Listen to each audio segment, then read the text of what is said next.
I started working in railroads and then jumped to hard drives, then jumped to rockets, and then jumped to drones, and then came back to rockets. Something that I want to get across to people that I meet is that a lot of people live their lives in a box. If you want to really do something, this is the time. You have a very fleeting moment on this planet to do this. You should not, like I said, I mean, the one thing that you should avoid in your life is long-term remorse, regret. You should not have a regret that I did not, do what I wanted to really do in my life. So, thank you, Sanjeev, for coming to the podcast.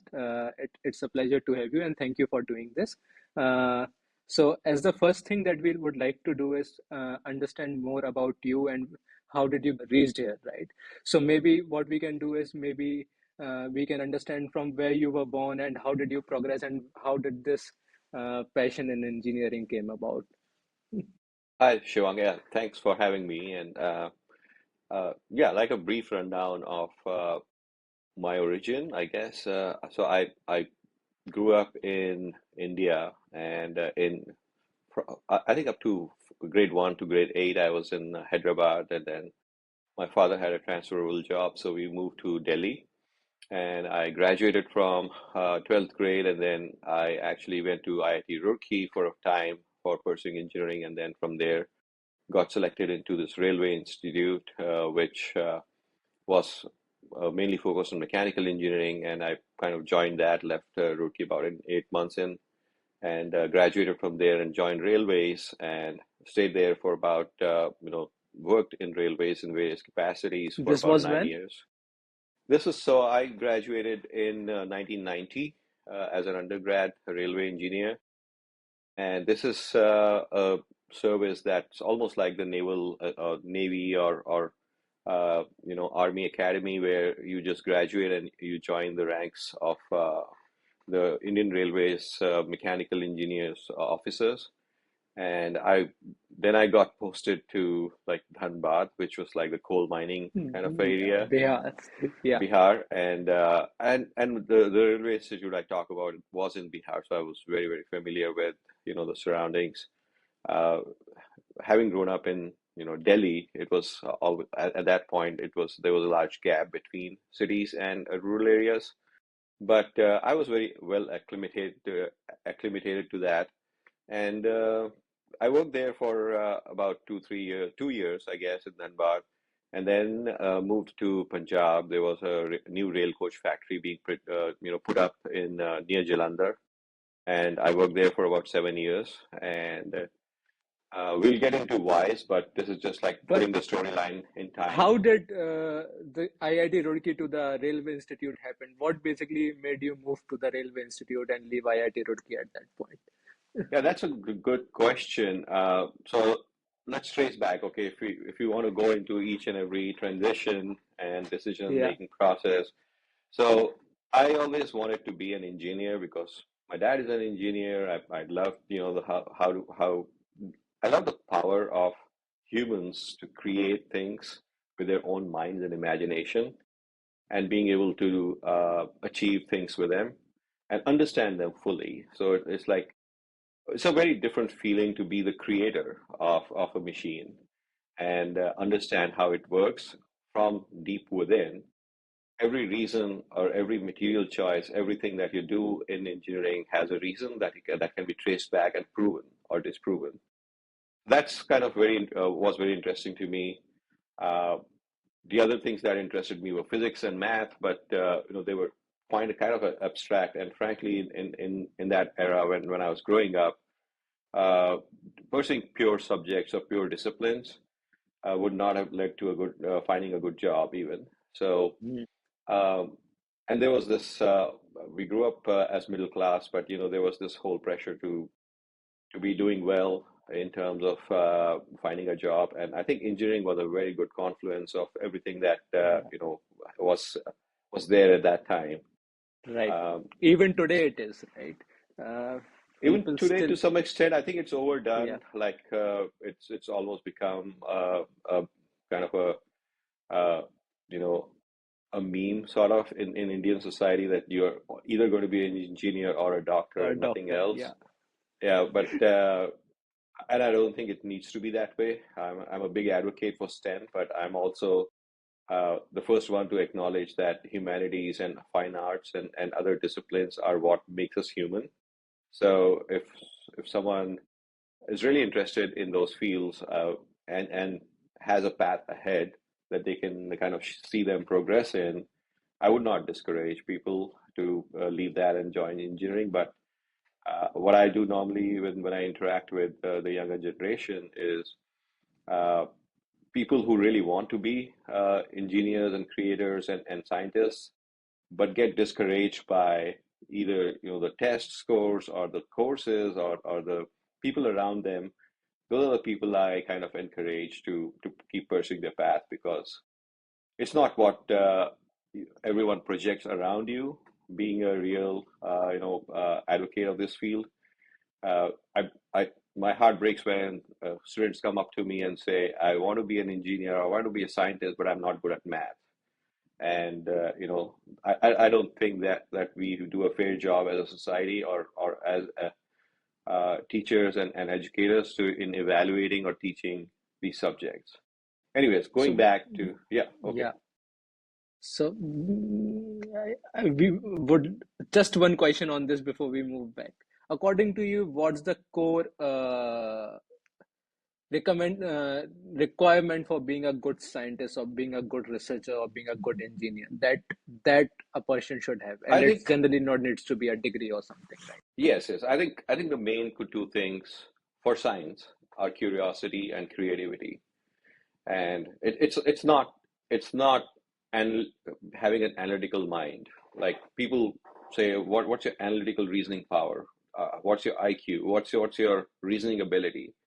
And all of those, if you really, I mean, so the way I grew up, I actually, was passionate about engineering and science. And then uh, my method was to not try to score the highest in every subject, in every class. My method was to try and actually get to the bottom of what was going on or what was being taught and, consult 20 or 30 or 40 different textbooks. It was all scattered because I noticed that, teachers would pick up just one textbook and teach, chapter 3.1 to 3.5 of that, and then have questions come in from there, from back of the book. And if you memorize all of that, then you were an A student. But that book did not talk about 100 different things on that subject that it should have talked about. So curiosity is number one, and then creativity. The reason why I say creativity is not during like learning or as a student, but as a practitioner. When you come into the field, you figure that there have been thousands and millions of people before you, and they've been doing this job really well. So, what do you bring to the table? You don't want to start from scratch and then keep retracing all that path, and then Yeah, come to a place where they left it, and then then you just retire. So creativity comes in where you take in your own personality, your own upbringing, your own inputs, and you look at what's already there in the world, and then apply it yeah, a one step forward with your intent. So, and that's very, very, very useful and very. If you're a researcher, if you're a scientist, if you're an engineer, that is the thing that really counts as a practitioner. Yeah. So yeah, I mean, and yeah, back in those days, going back to our story, I guess my story, I wanted to be an engineer, and then I uh, applied in various places, got into what was then University of Roorkee. It's now called IIT Roorkee, but it was one of the oldest colleges. I was very fortunate to be there, and uh, again, I mean, the education was really great. The thing that so Indian Railways had this stream of admission into mechanical engineering called the Indian Railways or the Special Class Railway Apprentice. So this was set up by the Britishers, just like the Naval Academy or the Army Academy, and they would go through a very long process of interviewing, hiring, etc., through UPSC. And that process itself, after I graduate from 12th, would take like 8 months or 9 months to come to like a decision. And in that period, obviously, everyone enrolls for their higher education, and that's what I did. And then when this came through, the thing that moved me back then was that so you have to go back to the India of I think people of your generation may not be able to appreciate this. Back in No. the India of 1990s or early 1990s or 80 sorry mid 85s, uh, we were still coming out from socialism.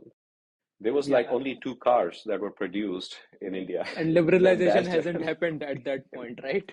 The yes, there liberalization were. was about to happen. It hadn't happened at that It point. hadn't happened. So I think the Prime Minister, Manmohan Singh, who was from Congress at that point, he was an economist. He looked at everything and said, "We have to open up our economy, guys." Yeah. So and that was a gradual process. So the government was doing everything. The government was baking bread. It was giving the dairy that you get in your home. It was making pharmacies. It was making pharmaceuticals. It was making heavy engineering. Of course, all of that was government. There were a few private companies, but all the major resources only lay with the government I at that think point. till now, heavy engineering is done by Indian government. So we have companies like BHEL and all of those Yes, that yes, still yes. do heavy engineering till now in India, Yeah, and that was like 100% back then. It was not. It was not a 60 or 50%. It was 100%. So I figured basically that if I love these mechanical things so much, and railroads is a great example of application of these. I joined that service in preference to Roorkee at that point. And so here's another thing that I would branch off on in terms of the templates to make decisions.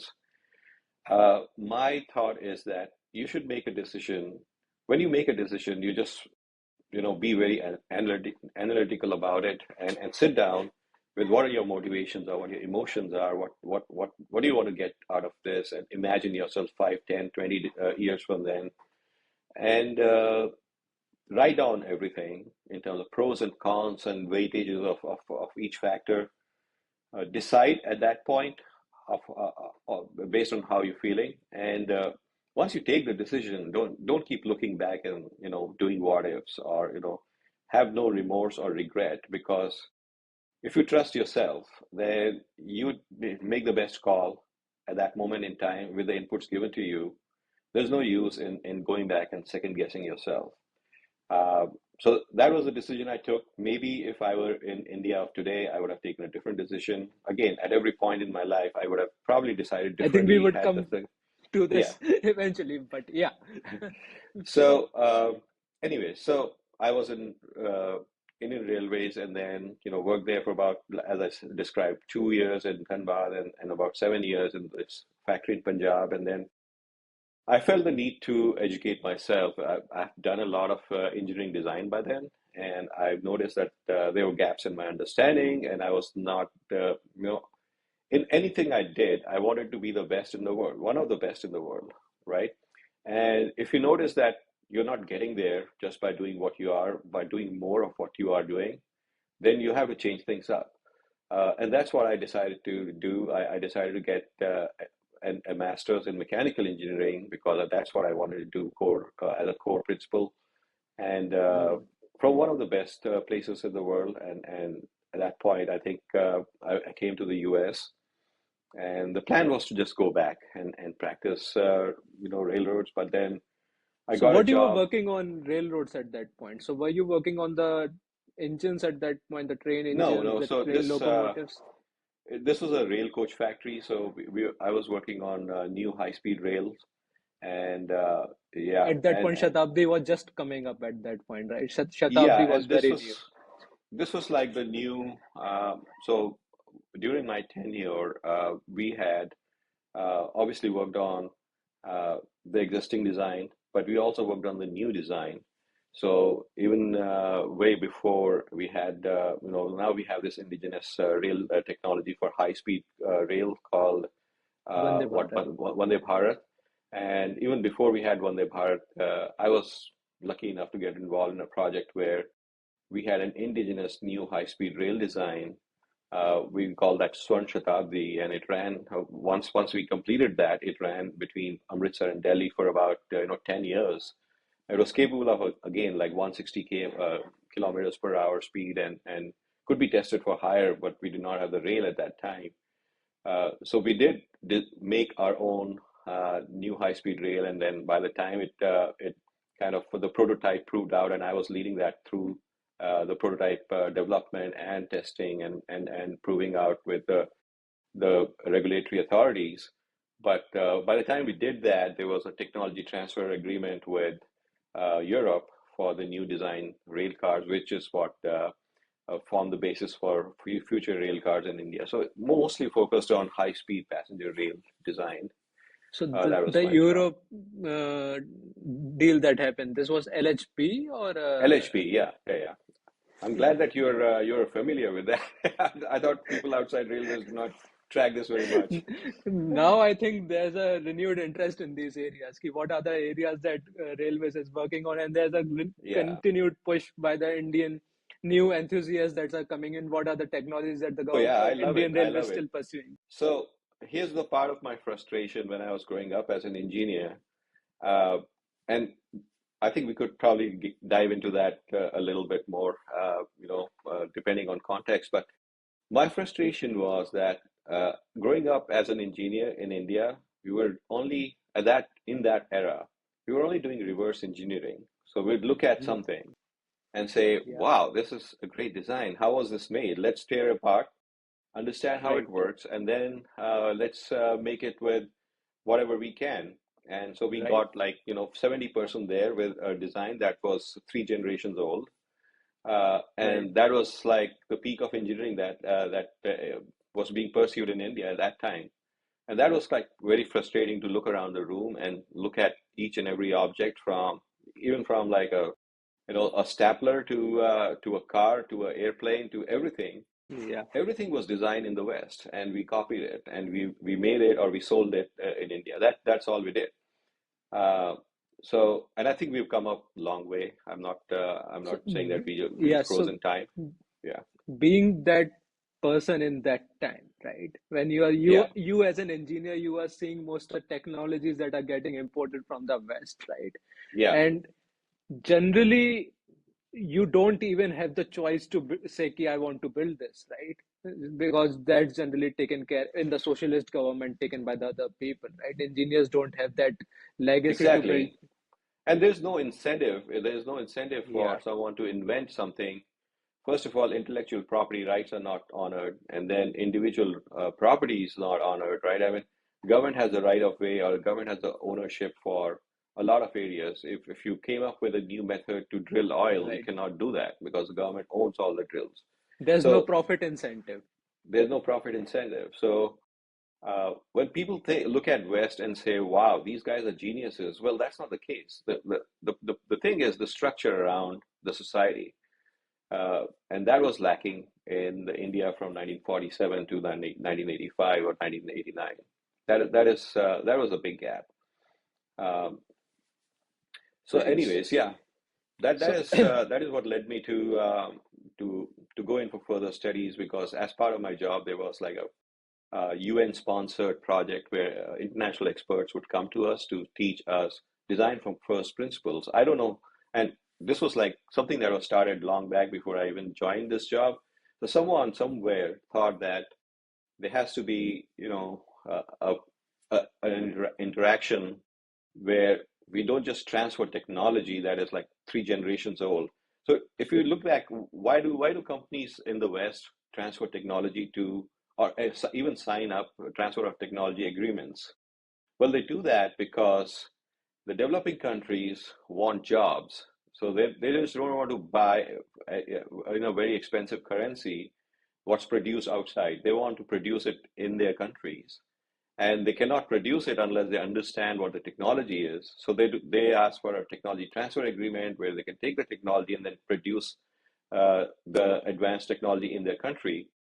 The problem with that is that why would Western countries want to give up their technology? They only give up the portion of the yeah, technology that's 3 generations old, and they do that to expand their market base in the developing right. country.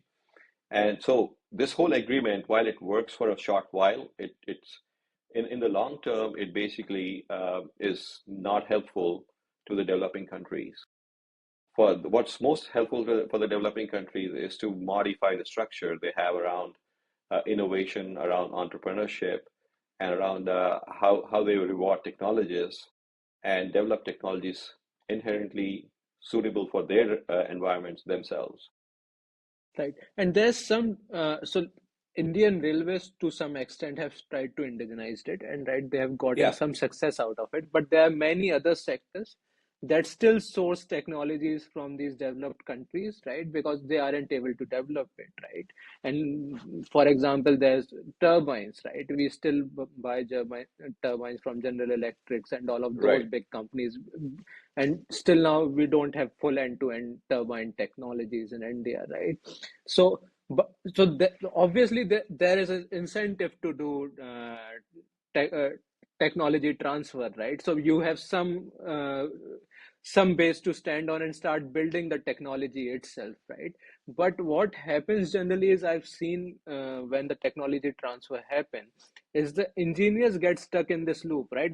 They can build this technology, but they in India at least, right? They find it difficult to innovate on it, right? So at least let's say if you have the this turbine technology and you have done the technology transfer, they could build this turbine, but they won't be able to bring new iterations on top of it, new technologies on top of it. So what do you think is the right method? If if there is a right method to do technology transfer, if India wants to build these technologies themselves eventually and want to build new iterations on top of it. Yeah, yeah, no, I think that's a great question.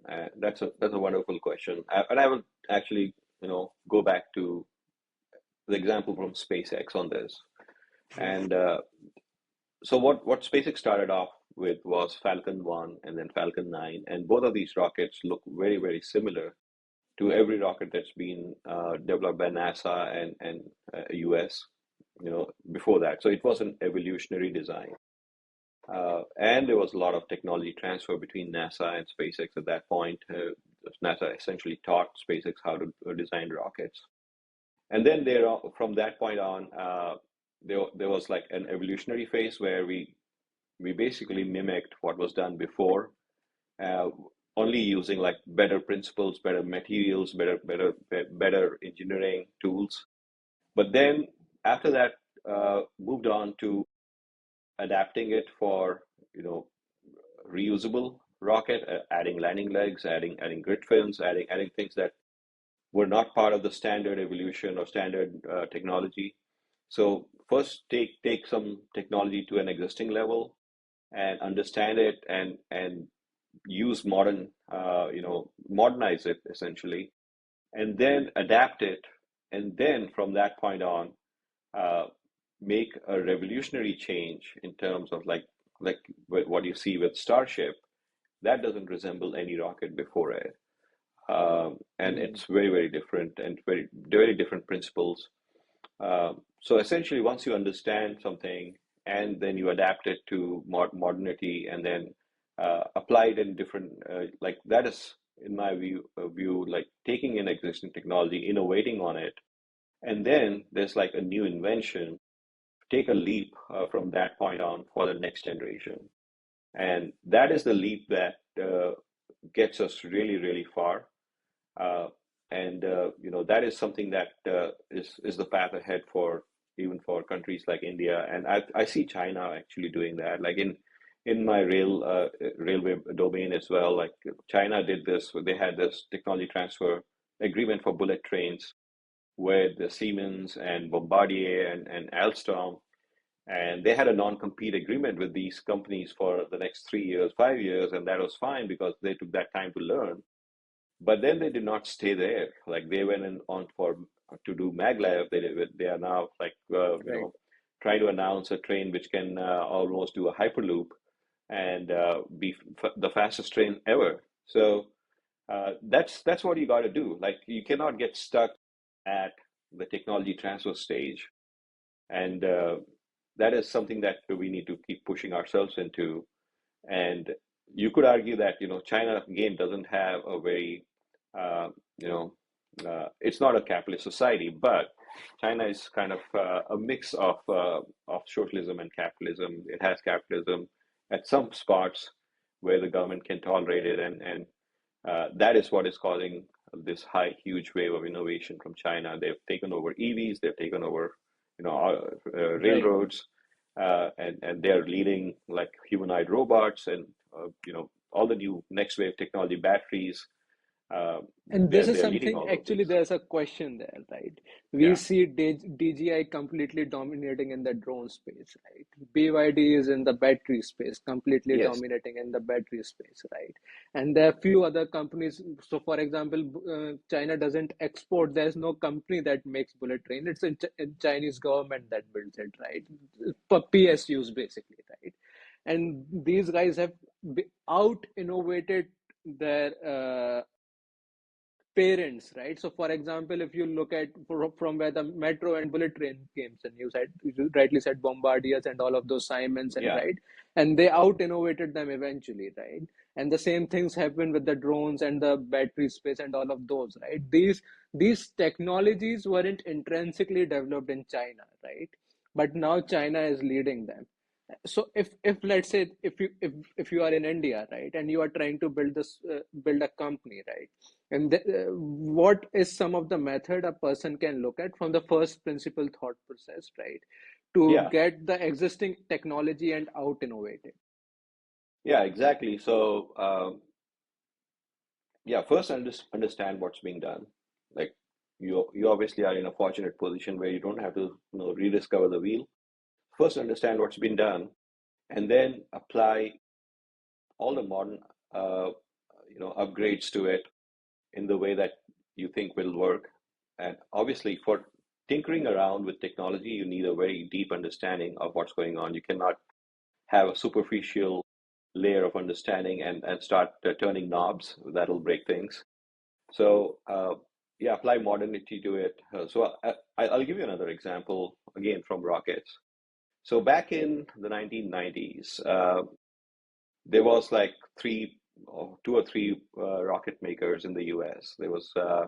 And they were mainly, I'm now talking about defense launches and Air Force launches and stuff like that.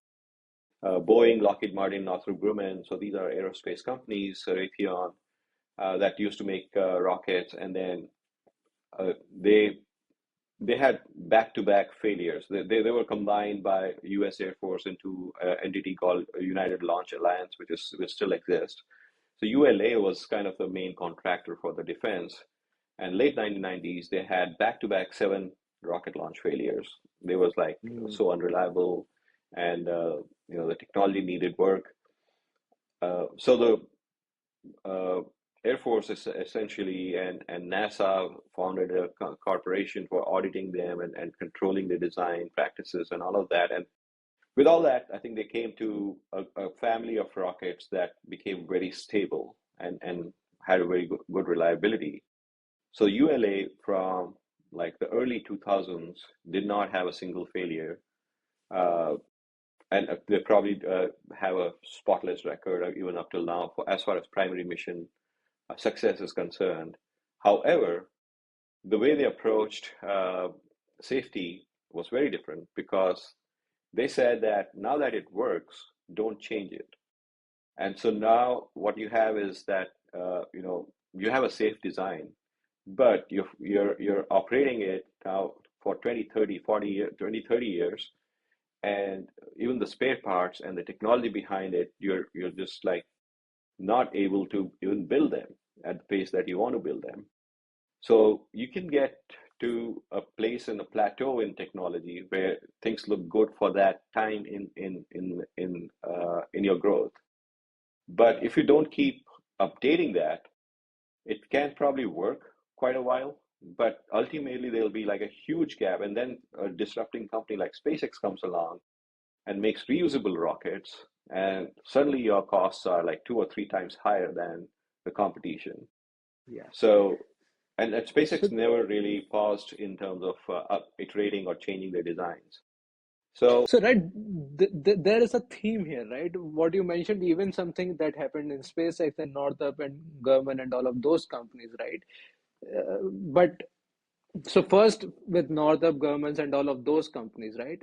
Government eventually started to handhold them, which made their functioning more efficient, right? And they're more less crashes eventually, right? Yeah. But eventually that hand holding led to regulations, right? And they out-regulated them to such an extent that they killed innovations. Right. So there's a timeline where basically you, as a Indian research so for example, we can take ISRO for example here, right? So if we have to build a good space tech ecosystem in India, right, we need help of ISRO and all the government Absolutely. PSUs Yes. that are there. But there should be a clear distinction that where we are hand holding the startups, right, and when we left the startups to do their innovation on their own, right? Because otherwise it would be just stuck in the regulation loop, right? And over Yeah. regulations is what kills the innovation at that point, right? So Yeah. so And change yeah, should you were always saying. be welcome. Like change should always be welcomed, and risks should always be part of that equation. Risk, if you're driving something hard enough, then there is a risk of failure. So eliminating risk of failure, which is like was kind of big back going back again to the India of 1980s and 1990s, early 1990s. Failure was a stigma because we always had this. You won't believe it. Like we were as a kid. I was growing up. We used to hear Marxist slogans everywhere, and historically, the free India had been closer to Soviet Union than to the rest of the world. So we always heard in our intellectual media, share your poverty kind of things rather than share your Mhm. wealth or generate wealth. So that was like the mentality. So failing on a big government project meant that you had wasted public money, and that was like a big And space stigma. was already seen as a wastage of money at that point, Yes, right? and Why and we are even even now, doing like you this? have people questioning why is ISRO spending money even on going to Mars, stuff like that. So there was a big UK stigma even does that. on failure, and once you have Yeah. that, then we're all going back to the caves, right? I mean, we're not going to get out of there. Uh, Right. so a very famous anecdote I'd like to cite over here, and this may have really happened or may have been embellished by some historian, but you had this famous physicist, Faraday. He was the first one to discover that there was an interaction between flowing electric current and magnetism. And he had a little demo kit when he just made that discovery, where there was like a wire flowing through a copper wire, a current flowing through a copper wire, and then he could there was a copper winding, not even a current flowing, and then he had a permanent magnet, and he could put the permanent magnet, move that through the winding, and he Yeah. could glow a bulb or something like that with it, and Right. it was very interesting, but no one knew if that was useful. So someone, some member of British royalty came along and then in that demo and asked him, "Sir, what do you think is the practical use of this?" And Faraday just responded that, "What do you think is the practical use of a newborn baby?" Uh, he just posed the counter question, which Yeah. is very, very profound. Like in today's era, of Right. course, I mean, you'll meet scientists, I would say, who'd say, "Oh, this is going to launch $1 trillion industry, a multi-trillion-dollar, and make all the promises and keep projections and have a slide deck and stuff like that." But this is like what I'm talking about, curiosity. Uh, a lot of things in technology and science start from essential curiosity. You don't know what it's going to be used for. You're just looking at first principles, interactions between systems, interaction between things, learning natural things, and applying them. And that forms the foundation for the next layer of products, technologies that can be applied for the use of the society. Same thing with internet, same thing with like you can pick any angle, any branch of science and engineering. At the very infancy, you cannot forecast what are the potential uses of this, good or bad. Right. And So so that's what that's a kind of fundamental layer of thinking. Apart from building the structure that we talked about in the society, uh, from an innovator's mind, from a young engineer or scientist mind, that's the kind of thinking that you have to inculcate in yourself is curiosity, right. going back to fundamental principles, and trying to look at the next step. not just be Hmm. content with coming up to a certain point and staying there. Yeah. So this actually leads me to the this I heard somewhere from I think Jensen of Nvidia, right? He was talking about when he started Nvidia at 1980s, semiconductors were pretty new, and he was making GPUs for a very specific case, right? Yeah, So he had to basically convince, and that case didn't even existed at that point because that case exactly. was actually starting to come up, and then he actually needed to go and tell the investors that he would basically support the industry, right? The industry that is going to give them the business. First it was the gaming industry, and now we are seeing AI boom coming up, and Nvidia getting the share and the praise that it's Yeah. getting, right? But eventually, the new technologies are comprehensively very difficult to make people believe in, right? Hmm. This is a completely different technology that you have built from ground up, right?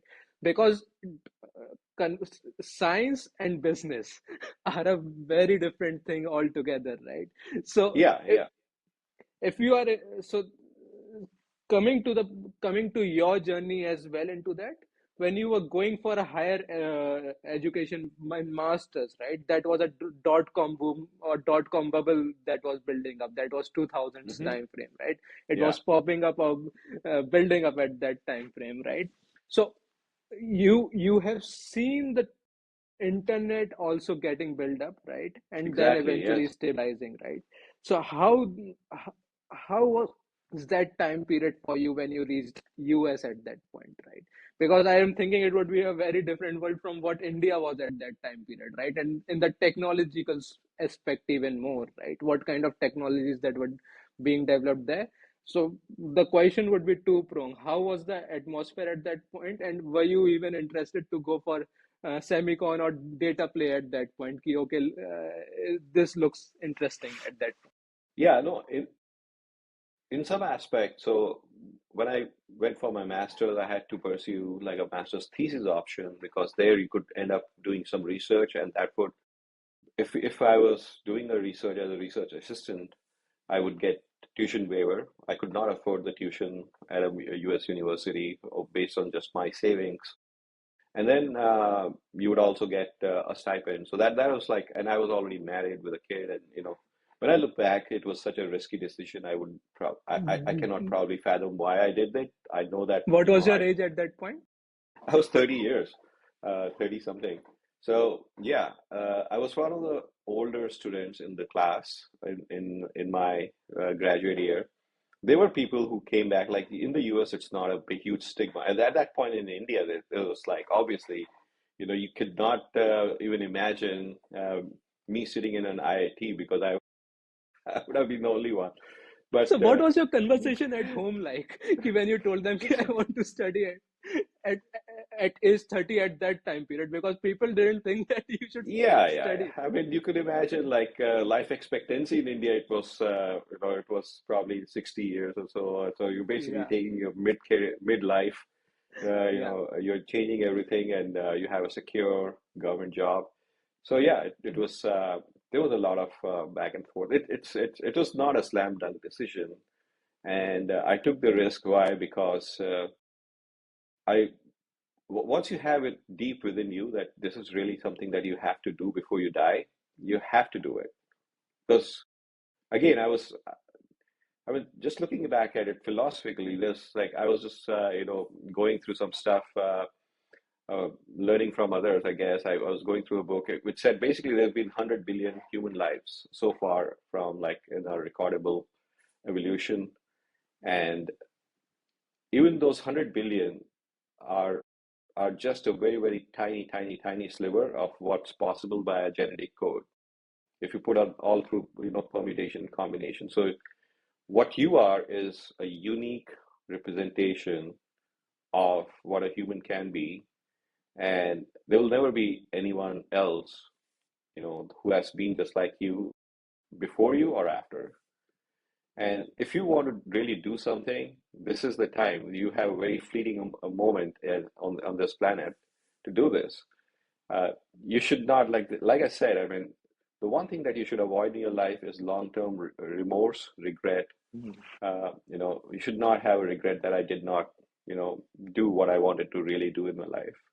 So, and that's Yeah. that's something that I want to get across to people that I meet is that a lot of people live their lives in a box, and that box could be Mhm. built by limitations of the circumstances as they perceive it, limitations from expectations of people around them, Mhm. responsibilities, duties, and inside that box lives a soul that really has potential in a particular arena and desires and Right. passion. And I think you have to let that box open. You have to be yourself at some point. And in my case, it was I just wanted to pursue mechanical engineering and be one of the best mechanical engineers, make products for the next generation, not sustaining engineering. And this is just me. I mean, there could be people who are completely in a different vector, which is really Right. fine, which is what it should be. Like, I don't obviously want everyone in the world to be a mechanical engineer, right? This Right, world would be a right. really But sad place if follow that was the what case. you really like, right? So if you are, Yeah, let's say, electrical engineer or electronics yeah. engineer, right? It's Yeah, or uh, or if you're a yeah, creative person, if you're in the fine arts, if you're like yeah, I'm very thankful that there are people on this planet who've written great books, who've right, made great music and things that people like me can enjoy because I don't have the skill set, I don't have the time. right. So yeah, I mean, I think every human being is unique, and uh, if you look at Maslow's triangle, like at the very peak is your self-actualization. Self-actualization need, yeah. Yeah, so you have to give that enough room to grow, and obviously you cannot just leave everything else in the world and pursue just that, but you have to open the box and grow out of it. Yeah, I think from roti kapda makan, as we call it in Hindi, right? So yeah, that's the Maslow's basic theory that first you should be exactly. there, Yeah, yeah, you should cover and your basic needs, and but eventually, yeah, you were saying, and when you are a poor country, like I was from middle class, so you could argue that there was like not that kind of a threat hanging over my head. But you could see all around you. In India back then, the poverty rate was, I don't know, 40%, 50%. It was very high. hmm, So you could actually see people struggling day to day. And if you're in that, if you're caught in that poverty trap, obviously you're not thinking of self-actualization. You're thinking of survival. And that's one thing that I think is one of the good things that's come about with modern India is that at least people now have the basic tools, basic education, to and have basics aspirations. to have aspirations. So I think if you find yourself fortunate enough to not be at that edge of survival, struggle for survival, then aspire to be the best yourself. I guess that's the best thing you can do for yourself. Yeah. Yeah. So going back to your, you were the fresh off person in your early Yes. 30s and next 30s, right? Reaching US, right? With a wife and a kid, right? To study Yeah, there, right? And the, at that time, US was the technology pinnacle of the world, right? That was exactly. the most So cutting edge technology happening. What was the experience like at that it time? was great. Yeah, it was exactly what I wanted to learn. Uh, so learning so I have this theory about education systems, right? And I've compared Indian and US education system. I've been in the US education system for like 2 years of master's in mechanical, 2 years in management of technology. But even apart from that, I've also, as a parent, seen my son progress through the grade school here. So comparing both of them, I think so at the undergrad at let's start with just the kindergarten and elementary school, like one Yeah. through grade 5. In that range, the U.S. Education system or the Western world education system is exemplary. You cannot really even compare what we endure through in India compared to Mhm. what they do here. And the reason why is that it's not at the very start when you're just like a really, really small kid trying to learn stuff.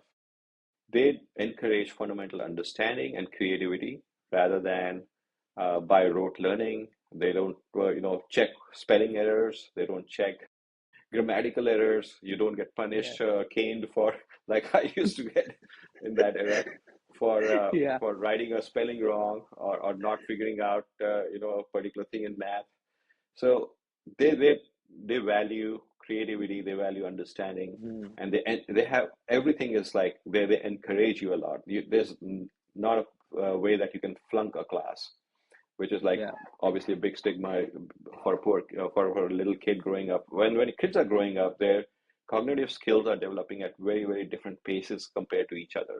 If you put like Right. 30 kids in one grade, and their minds are still growing, their minds are growing in different directions at different rates, and you ask them to do the same task, they all will not be able to excel in that, and that's not a reflection on how they would do in future. Right. Since their mind is growing, they could change dramatically. It could be exponentially, Mm. different in the future. So in that respect, I think the US education system in the early years is really much better, and that's the approach that Yeah. India should be taking as well.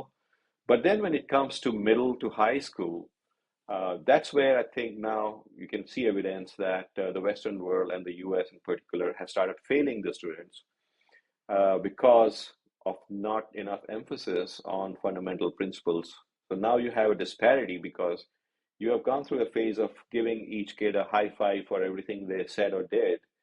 And now the rubber really meets the road here in from grade 8 to 12, and you got to learn some skills, and a lot of kids are we just get lost in that process, and our education is not focused enough. That's where Indian education system is actually better. It's actually better than the US in those grades. And then the undergrad, if you do like a 4-year engineering course or any other course, in the undergrad too, the Indian system is has pros and cons, and the US has pros and cons. But uh, if you provide enough resources in the Indian undergrad, then Indian undergrad is actually superior in the way that it's structured.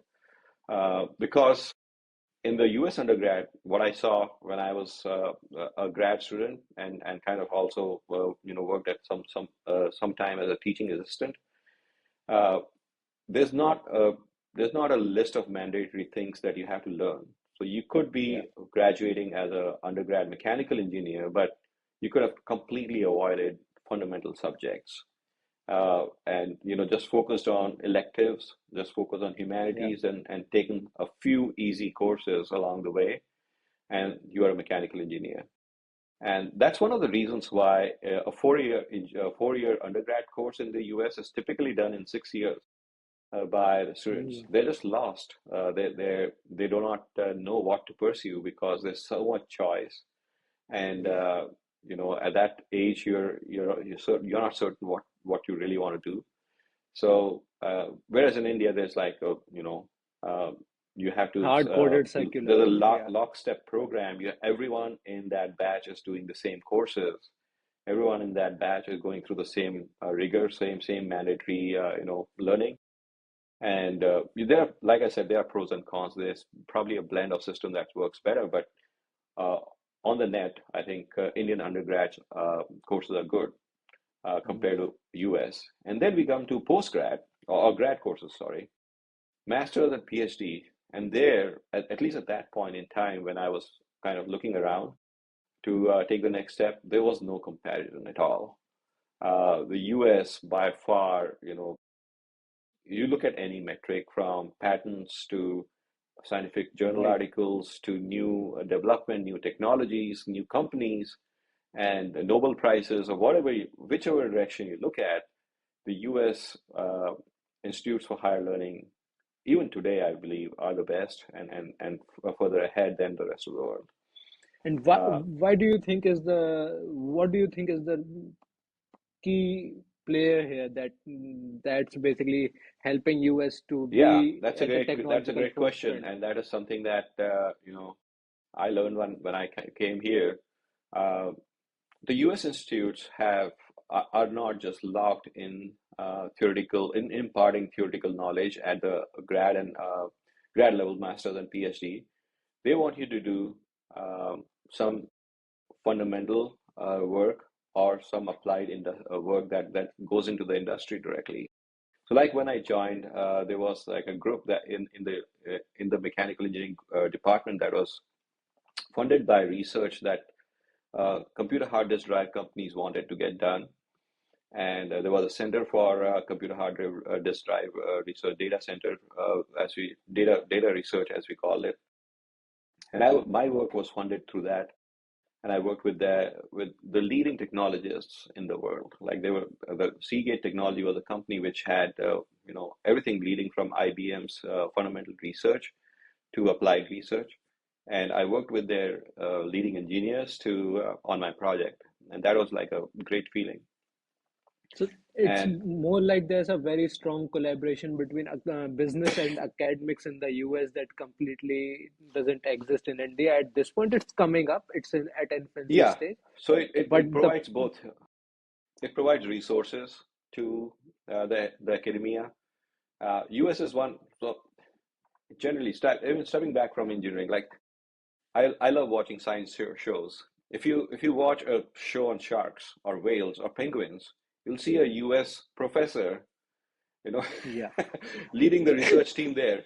You don't right, see a professor from India or China or like, and the right. reason is that uh, people who are in the academia here are at the top of their field, and they are there because they want to be there, not because they're doing a job. And they are funded by research money from either the private or the public sector. And the reason why their courses are the best, and the reason why they teach the best is because they're doing the best work, and they actually bring that back into their classes. So why do you think that this core difference lies? So one that I'm thinking in my head at least is the basic Maslow's theory, right? So if you are Yeah, in China and India, right, you would be promoted to go for studies that could give you a better outcome for your future, right? So it can be, let's say in India right now, it's IT industry that has boomed up, right? So mainly if you see even the core engineers, right, those who are doing chemical or the mechanical side of the things are now looking to go into ITs eventually, right? How they can enter the Apple of the world and the Facebooks of the world, right? All of those companies, right? Because they give you high salary, and that's something very similar China has seen, right? Whereas if we just look at the Maslow's theories, right, Americans are more comfortable in their lifestyle, right, to choose better, to choose their curiosity, right, in what they are interested in and pursue the degrees in what they are interested in.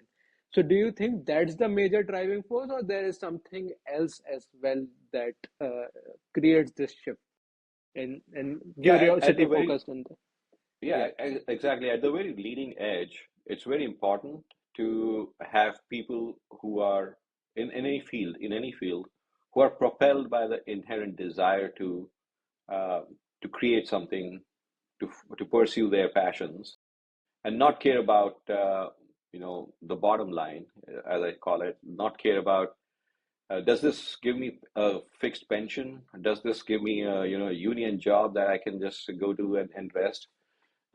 So you have to have people like, and the example that we're talking about in any field here in the US, and it now applies everywhere in the world, I guess, everywhere where we have these systems where we're allowing innovation to get rewarded. I think a lot of, yeah, I mean, a lot of examples lie in that domain where we allow passionate, intelligent, people to create and build and reward them for it. And that's the key to the American success and to the capitalist world success. You look at any socialist society, and sooner or later, they kind of, flounder. I mean, when I was growing up, I always thought that Soviet Union was probably 10 paces ahead in everything. And then when it crashed, right? yeah. And then East Germany and West Germany, and you have hundreds of these examples all around the globe. So capitalism prevails, and rewarding talent, rewarding innovation, rewarding merit prevails. And we should not be looking back to, like, that's one thing that I feel we still are not totally out of in India, is we should not be looking back to race, caste, creed, and region, religion, language. These are all things in the Right, past that have divided us. Let's just look at progress. Let's look at talent, right. innovation, merit, and what is the next thing that you can do to serve a wider swath of humanity. That are all the things that should drive us. Right. And let's see how India progresses on that. There has been some good outcomes that are coming up now. Many people are now looking at manufacturing and all of those spaces and right to enter into and basically moving away from the old construct, right, that was already established. And I think internet has been a key driver for this. There's a widespread of education, information available to people, and people are reading about these things, and people are moving with this, right?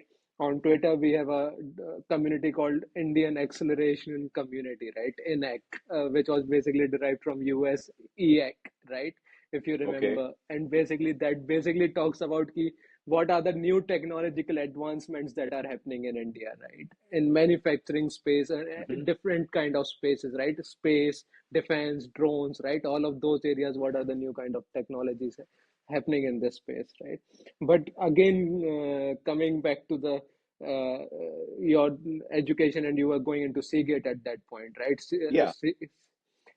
So you worked at Seagate for how long there?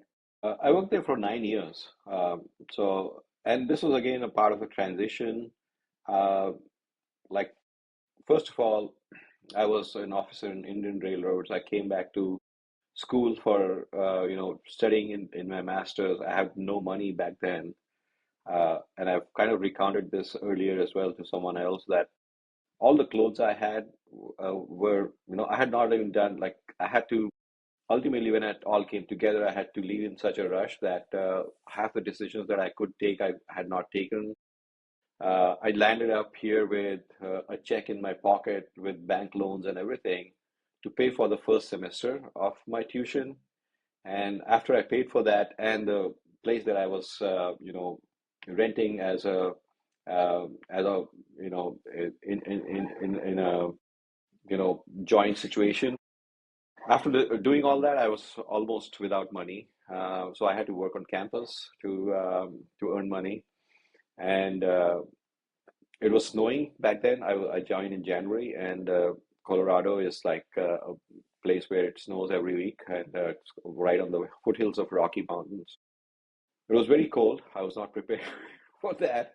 I just had one Yeah, jacket, leather black shoes, and dress pants. No one wears dress pants in the U.S. yeah, Incidentally, so that's one difference between the U.S. and Europe is that even the professors or businessmen or anyone, you'll never see right, people in suits unless they're in finance.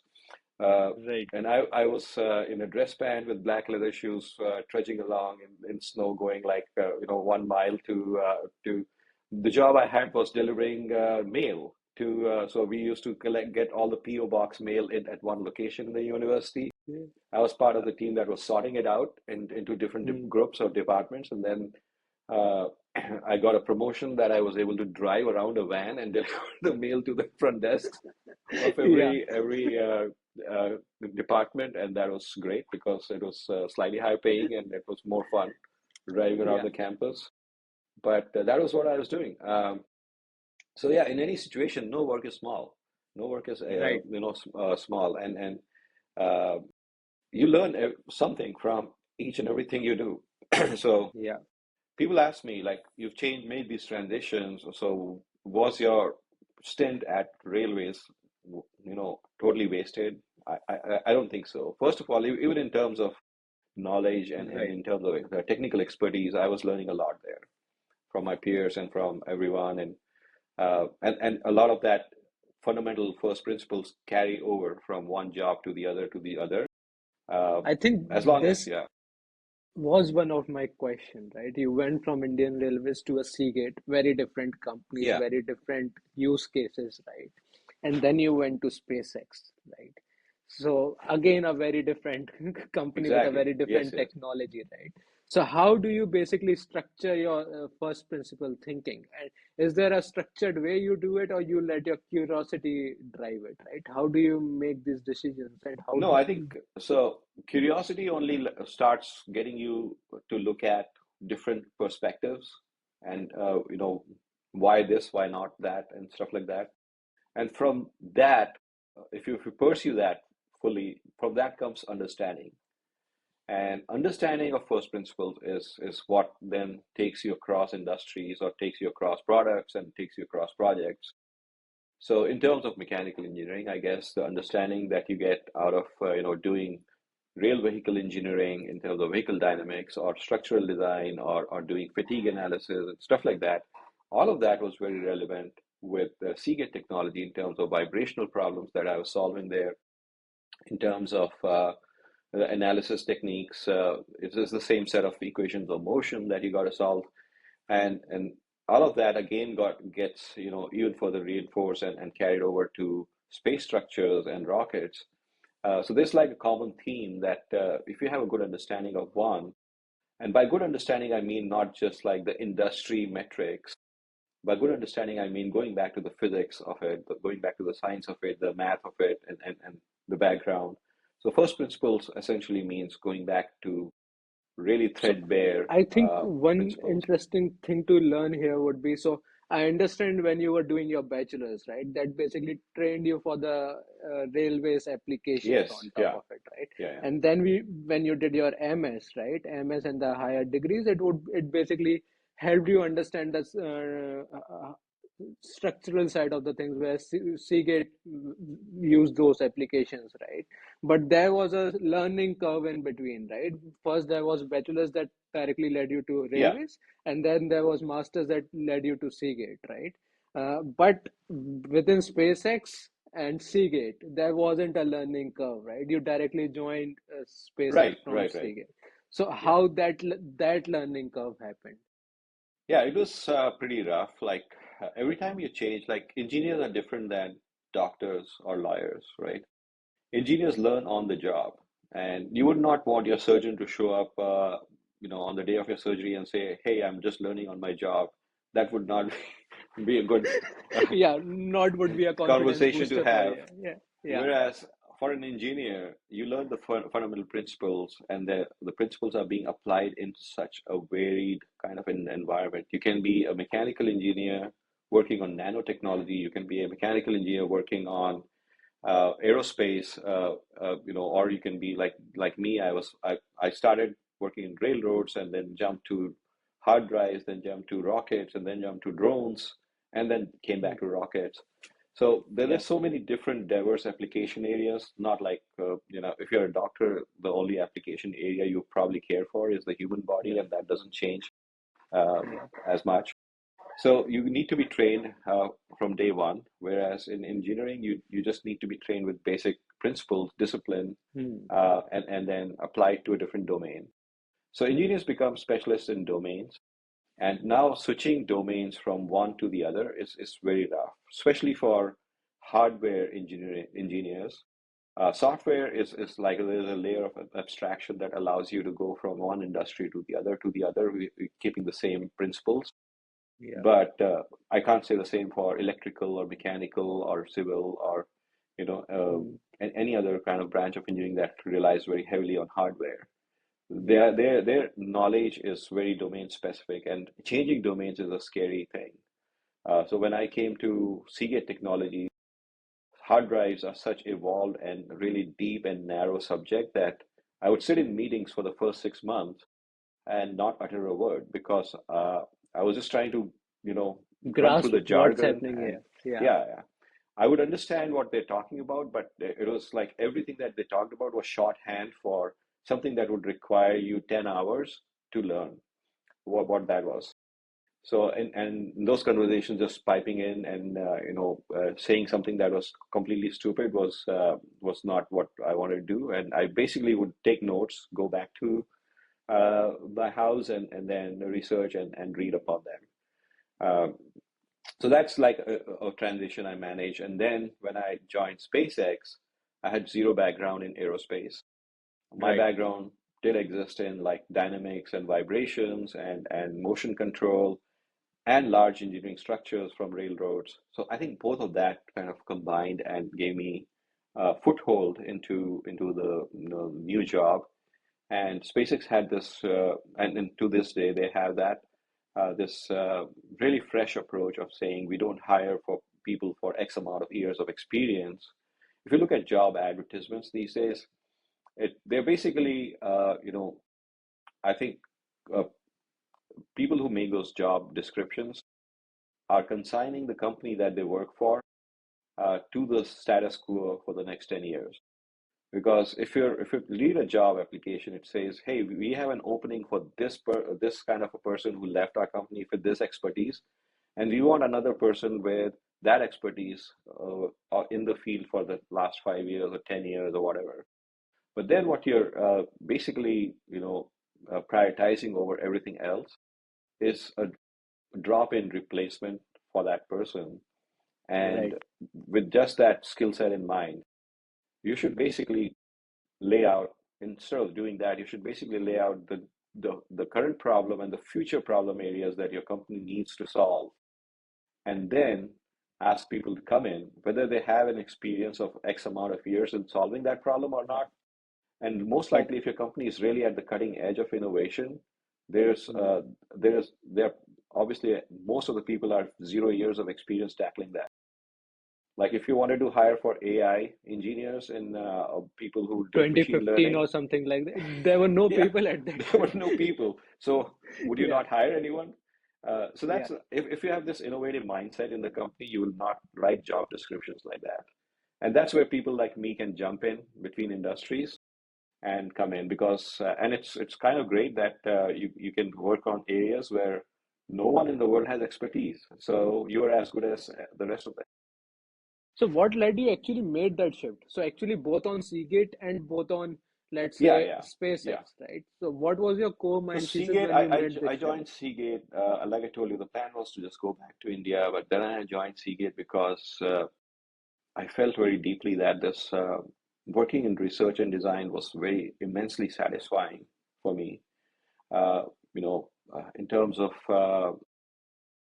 making pathways where products that you're working on do not exist in the world at all, nowhere, Yeah. and you're the Yeah. one who part of the team Creating that's it for the leading, first time. Yeah. creating for the first time. At that point, hard drives were the only means of data storage, and hard drives would double their capability of storage every 12 months. And there was like, and it's an electromechanical product. There's like Hmm. uh, uh, the hard drives were called by some management gurus who study technology as the fruit flies of technology. And the reason why fruit flies are loved so much by evolutionary biologists is because they have a really short span and they Hmm. kind of multiply rapidly. And the Yeah. innovation cycle in hard drives back then was just 6 months to 8 months. Within 6 to 8 months, you had to produce a product that was do 25 to 30% better than the earlier product. And this is an electromechanical product that we're talking about. So you have disc platters, magnetic disc platters rotating on mechanical bearings. With control engineering, you can get so good that you can keep it increase. It's like if this was a car, I we could have think just something like this yeah. was mentioned. So there's a book called Innovator's Dilemma. I don't know if you Oh, have. exactly. I was actually thinking about that as part of my management study. We had that the required reading, and Yeah. yes, That was the main case study that they have given over the hard disk, right? Because it was innovating exactly, at such a exactly. fast pace that it was very difficult for new entrants to enter and build a good business out of there, right? So, so this was with Seagate, and then you eventually moved So to. yeah, that's why I basically thought about it. Like I said, I've now always make this spreadsheet of pros and cons and kind of quantify variables, including my own emotions and including my responsibility, duties, this, that, all of that, and kind of came out to saying that yeah, this can be done. I want to do this. Let's take the chance. And I basically then elected to join Seagate, and I was very happy because we were at the cutting edge of technology, and hard drives, like I said, were causing a big change in the world. The whole IT revolution is supported by the fact that you can keep storing data at a cheaper rate every year, uh, gigabyte per like dollar, let's say. The whole concept of data centers, cloud, everything else came about just because hard drives got cheaper, and they got cheaper by Right. a factor of a million. I think I was seeing some Manifold, stat. yeah. Yeah, I was seeing some stat that said between 1945 or 46 to like 2010, hard drive the data storage costs fell by about a million times. Uh, and so it's a big advancement, excuse me, in technology, and I was happy to be part of that for a while. Yeah. Yeah, And going and then from that again. yeah, and the Sorry. reason why I had to kind of look around and make different choices, I was very happy in the industry, but like I said, so there's like something that is taught about complex adaptive systems, which is that you can have local maximas where you can keep progressing deeper and deeper or higher and higher into that peak. And when you learn optimization theory, uh, variables that cause something to be So some what is this end criteria to be optimization better. theory? Well, optimization theory is essentially like you have an objective function. An objective function in our world could be minimize the cost of data storage.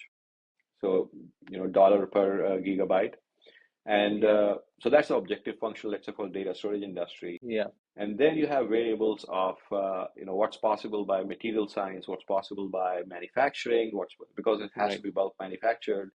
So when you look at all of these variables and how they were shaping the market, hard drive, so there were obviously a lot of alternatives, including tape drives, including optical drives, including there were various, like if you flip through Scientific American for the last 50 Mm. years, every issue or every second issue will have an article about how scientists have discovered a new way of storing data, including Mm. storing data in human DNA and everything. But Yeah. none of them panned out. And the Right. reason why they don't pan out in a complex adaptive system, when you give an objective function, things that progress more rapidly are things that kind of stem from all variables together, and Mm. it is also it's also influenced by the environment. So hard drives could not have this progressed had there not been developments in material science, had there not been developments, believe me, in quantum physics. So a lot of science behind the read-write head in the hard drive comes from quantum tunneling that was Mm. proven and harnessed by Nobel Science laureates from IBM. So when you have this objective function and a lot of variables floating around in terms of possibilities, when they come around and converge on one thing, then the entire capital and the entire engineering resources, etc., uh, get flowing into that. So hard drives became a really narrow niche of for narrow and deep technology. And after working for it in it for 9 years, I realized that this is not fundamental knowledge. This is a very super specialized skill, and it will not transfer to any other branch of knowledge if it collapses. And that's what was Mm. going on at that time. Like solid state drives came in, SSDs were and coming in. Yeah. no matter how great the technology was, it was going to get replaced. And I did this master of management technology, master in management technology. We studied examples of Kodak, for example. Kodak was the world leader along with Fuji in paper or the reel technology and photography.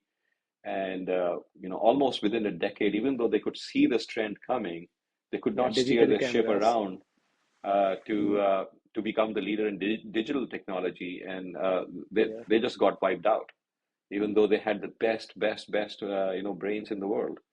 So it doesn't at a certain point in technologies in this complex adaptive system and technology roadmap. At a certain point, it doesn't matter whether you have the best engineer and the best team working on vinyl LP records or photo reels.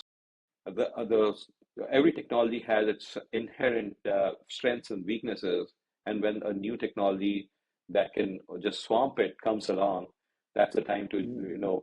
place your bets and move on. You cannot get too attached to that Yeah, technology, and that's what I felt because of being a mechanical engineer. In a solid state drive, there was not much room to operate, and I also like the dynamics and moving parts kind of picture. I was not really happy just doing thermal analysis or fluid flow analysis stuff like that, but that was still relevant in solid state. So I was right. looking at industries that applied that, and that's what made me move to Mm. SpaceX. And how was that process like? What were the interview questions like? And how did you basically got there to reach there? What was the process like? And now I think it's because a very different space, as you said, right? From Yeah, hard yeah, drives. yeah. So again, like I said, I mean, truly innovative companies do not really, they're not so enamored with Care their about own domain. experience. They don't Yeah, care about experience. So all the questions that I was asked were obviously not on rockets. I knew zero about rockets or even yeah, airplanes.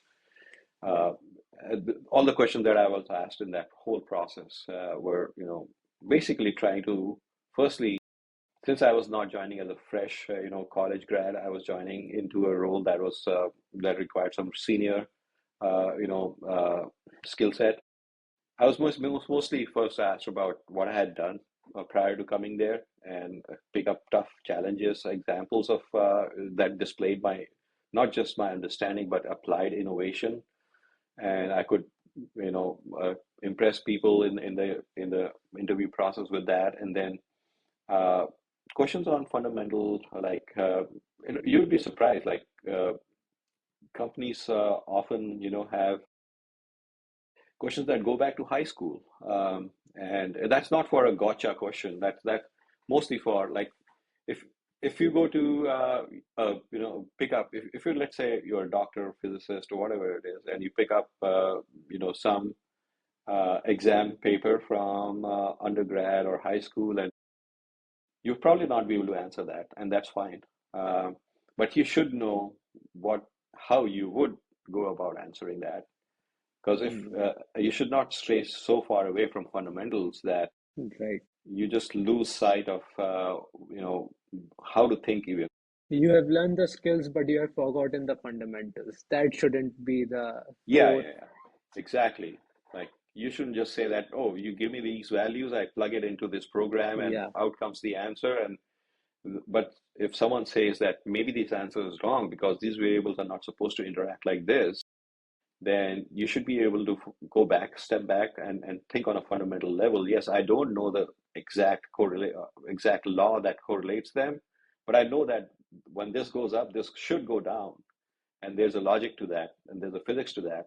So those are the things that you should know, and those are things like you would not be able to outcompete a undergrad engineer in an example that's given to you. And there are some companies that in these transitions I've interviewed with some people, and they start off with like these trick questions about the planetary gear box, and this gear is moving yeah, at this RPM. Is this gear moving? No, it's not. What yeah. I mean, I don't think we should be doing. We should be trying to, like, in general, in education as well as in selection, in any process. Asking trick questions is the stupidest thing in the world. What you want to know is understanding, and what you want to get out of a person is how creative, how innovative, how committed, how driven they are. And trick questions can fool anyone, anytime. So Hmm. I don't know. I mean, unless you're trying to prove that you're sharper than the person you're interviewing, you should Yeah, never ask trick questions. because you cannot learn everything that's under the sun, right? But you can Yeah, understand the core fundamentals of the things that can basically you can adapt to this new environment exactly. Yeah. that's So that's basically that's yours. the process I went through in my SpaceX interviews, and I was able to get through that. And then again, I mean, getting into SpaceX, not knowing anything about aerodynamics, I had to learn a lot. I had to, go back to the fundamental books and start reading. And there was no precedent. My project was to get the first stage back in for in one piece, and then start to reuse that from the mechanical structural perspective. There was like a very small group of 5 to 7 engineers who would meet like every week or every once in 2 weeks, and try to figure out where we are in that process. And I was one of the representatives in that team, and there were very, very few resources devoted to this problem. There was no precedent ahead, like in everything else. Like I was saying, at that point, NASA was able to handhold us, but NASA had never done reusable rockets, so we were on our own on this one. But So, it all what was progressed the pretty first well. principle thinking like in this kind of scenario? How do you actually first put this first principle concept in these kind of scenarios, right? Because you are creating the technology out of thin air. And the second Yeah, question yeah, on this would be very similar, right? We have seen, as you previously mentioned, right? SpaceX has taken the technology that already existed, right? Made it more efficiently, made it more efficient at first, then eventually exponentially made it more efficient, made it reusable, and all of those things, right? So, what is the main criteria or a main concept that a person should look at yeah, yeah. when So building I these think kind of? that's a great question again. So one thing I would like to say is that science and engineering are fundamentally different. Science dwells on finding out the truth and finding out absolutely, what the relationships of things that we observe are, and investigating principles behind things that occur and understanding them, right, and explaining them and laying out and projecting for future what's going to happen with these with the things that you're observing. Engineering is fundamentally different. Engineering and technology is applying things that just work, right? So you just make observations, and even if you don't understand them fully, applications of quantum physics are a great example. We see things like QLED TVs. We see things like mechanical hard drives, read-write heads that have quantum tunneling. There's not enough understanding or explanation of why quantum tunneling even exists. We see things like quantum computers with quantum entanglement, and there's not much understanding or agreement of why Right. quantum entanglement is really a thing. So that's the science part of it. But the engineers don't worry about whether the science is fundamentally understood. If it Mhm. works, they're ready to apply it. So engineering is just application of existing knowledge for solving a problem. And if you go by that approach, like what we did with what SpaceX did with the first stage booster entry and problems like these, get to a stage where the current body of knowledge supports you, and then take the most educated guess that you can take at that point and conduct an experiment. And from that experiment, you learn things that prove or disprove your hypothesis of how these Mhm. things behave. And and that experiment in the eyes of the world will be called a failure, because you tried something and you expected your end goal is something else, but it will not exactly go right in the first step Yeah. unless you threw the Right. dice really well. So that will be a failure, but from that failure you learn a lot, and Yeah. the next step that you take after the failure should be based on the body of knowledge that you accumulated so far and what you learn from that. So you basically walk up to, you know, from a room filled with light, you walk up to the edge, and there's a dark room ahead, and you don't know Yeah. where the path is. So you throw a stone based on the best guess, and from what you learn from the sound of the stone or whatever from that experiment, You make the you predict calculated that the guess. path is somewhere there. Take the next Yeah. step and then repeat the process. So that's the iterative approach that works in engineering and technology, and it's not what science does, but that's the difference that you have between an engineer and scientist. So, coming to the Indian startup ecosystem, right, and Yeah, putting the gap forward into where we are currently, right? If let's say if given a choice for you to come back to the country, to start a startup in a space sector or other sector, which sector would you be interested in, or what kind of startup would you like to build? Of yeah. First of all, I mean, I've kind of looked at.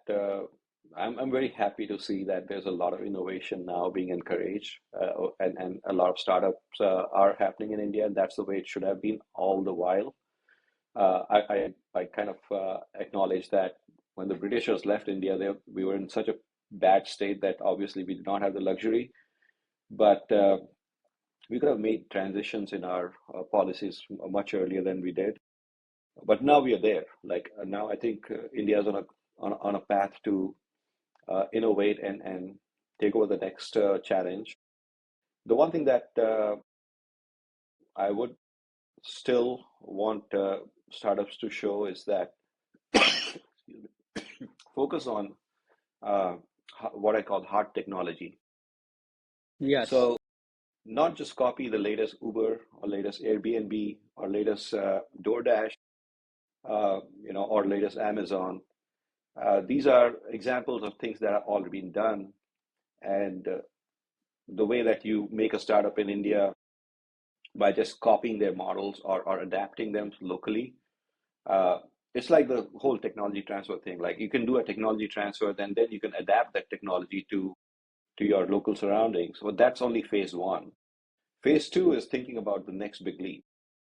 So if you really want an Nvidia or a SpaceX or uh, the next company like Figure or people who are doing great things with new waves of technology over here or quantum computing come from India, then you have to have startups in the hot tech area, and Mhm. there the game is completely different. You have to do what is being done by these engineers here, where you have to basically experiment, iterate, evolve, and it has to be a very rapid, very dedicated effort. It cannot be just garner market share. It cannot be just uh, look at something and do it cheaply. Like with Right. the one thing that stops us is I read this book called Jugaad from Yeah. India. I have read, It's interesting. It's very yeah. interesting, but it's also the con from all that mentality is that you tend to fall into a rut where you say, I did this instead of spending $100 million on this. I did this same thing at $10 million, and that's great. But Right. you did not do the next thing, right? So I think you have to come to a plateau and then think about the next thing. So that's what I would say is the next step for But startups in India. yeah, actually, that's a right approach to it, right? Even that's what something China did. They eventually started with companies that were similar in that concept. Next, Uber, next that, right? And there's a popular show in US called Silicon Valley, which basically makes joke of that, Yeah. right? But eventually, you saw companies like Huawei, BYDs Oh that yeah. started Yeah. Yeah. innovating, right, on top of these things and I bringing think hard tech to the. the world is doing itself a great disservice by writing off the amount of innovation you're seeing from China. If you look at their their EV cars, there might be some little gaps here or there, but their EV cars are the best in the world right now, and they're just like the gap is widening like crazy.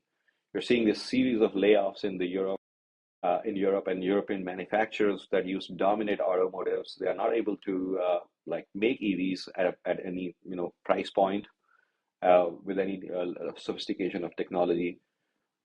And I think that is like a big example in front of us that you first take what you see around you, adapt it, understand it, modernize it, but then you have to take the next big leap, and that's the gap that we have to cross with India as well. So that's the way where we need to go, right? Because we have seen, let's say, if you have to become a developed nation, you have to eventually build your own technologies, right? You have Yes, to do your own hard tech, or otherwise you cannot be a developed country. Is that what China did?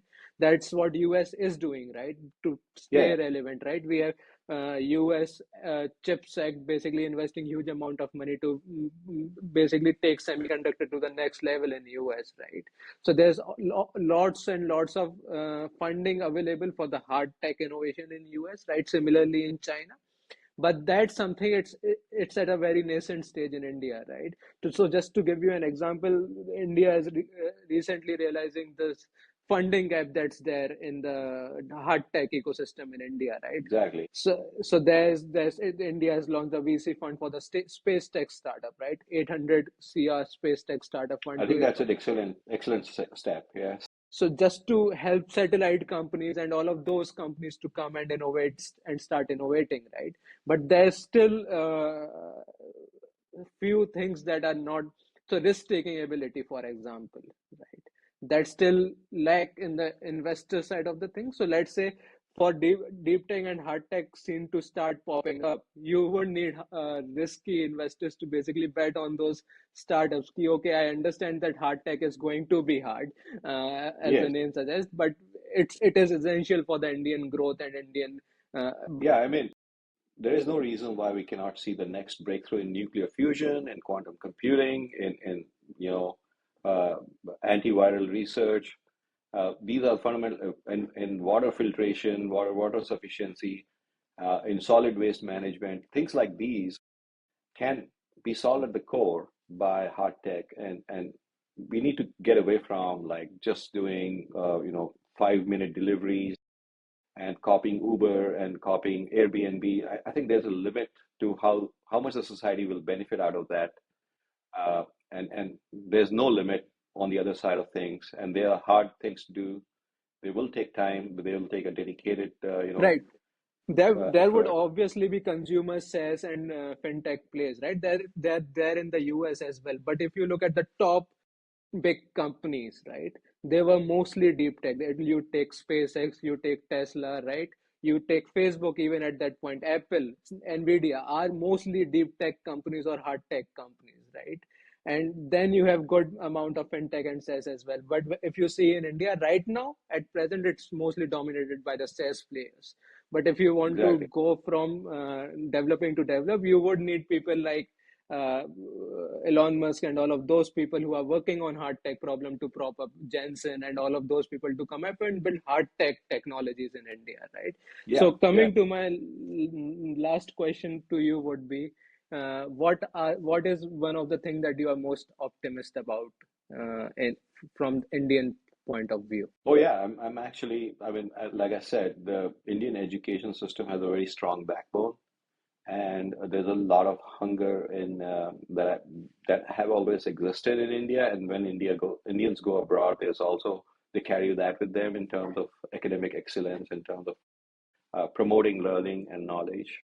And I see that with every Indian that I meet, whether it's in the U.S. or from any other country, or and when I go travel back to India, I think that is the most and obviously the demographic bonus that we have of having a young population. So combine that to and then you can kind of see if we liberate the system, if we liberate the chains around us in the next 50, 60. I mean, I think it's not just a slogan. I think it's true that the coming century will belong to India if we just keep playing these things right and keep pointing our resources in the right direction. And yeah, I'm very optimistic that and India being a democracy, I think it's very easy for the Western world uh, to encourage it and to assimilate it rather than a totalitarian country. So I think India has a very, very bright future. I think it's on the right path, and uh, yeah, the most promising thing about it is young people who are hungry and eager to learn. And you know, I I just wish I had grown up in this India, but it is pleasurable to watch it. But I think it's important now that this young India has the benefit of people like you who can help them basically scale these things up, right? Because mostly what we are seeing is the US diaspora and these kind of diaspora coming in to help India scale these innovations globally, right? And basically hand-holding to some extent to the nascent Indian deep tech ecosystem and the hard tech ecosystem, right? So I think it eventually all worked out for the India's favor, right?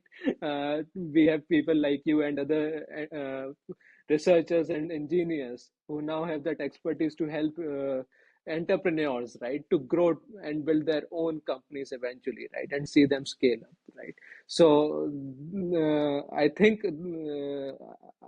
as a VC coming out of India, I have to be optimistic, right? That's my job, but just on the aspect of things that are coming in India and the things that are moving in India, right, is very optimistic. The only concerning point as a VC from what I see in the US and India is basically the kind of founders connectivity with the ecosystem, right? So if it's a startup in US, it would be connected with the academics, it would be connected with the businesses and with the people that are doing the cutting edge research in that field, right? But that's still lacking in the Indian point of view, right? People have that brains and research, but they are just disconnected from the business side of the things and from the technical side of the things. And if they can just get connected to these people, right, and get what actually working and isn't, right, and fail quickly, right, is something that they can use to scale quickly, right? Because we have the same most brains, we have the same brains as any country in China or US. We can innovate in the same pace as them, right? What we lack is the motivation and the right way to look at it. And that's actually what I try to do with this podcast. Is if you are a hard tech person, right, and you are into hard tech, what are the areas that you should look at and how you should look at these areas and eventually go into these areas, and how you should work in these areas, right, if you are coming from that background. So thank you, Sanjeev, for coming to this podcast. It was great having you, and would love to have you once again on this podcast eventually. Maybe after SpaceX launches Starship successfully to the next milestone. But thank you, Mr. Sanjeev. Thank you, Shivang. Thanks for having me. And yeah, it was really nice to connect with you. And any young entrepreneur, engineer, like I would always encourage them to reach out to me if they have, if I can be used as a sounding board or if I can advise them on anything, I would certainly do that. I'll be very happy. That's actually very encouraging to hear. So I will just pin down your LinkedIn in the bottom of the area so Sure. people can just reach out to you. I'll try my Thank you. best. Yes. Yeah, Thank you. thank you, Mr. Sanjeev.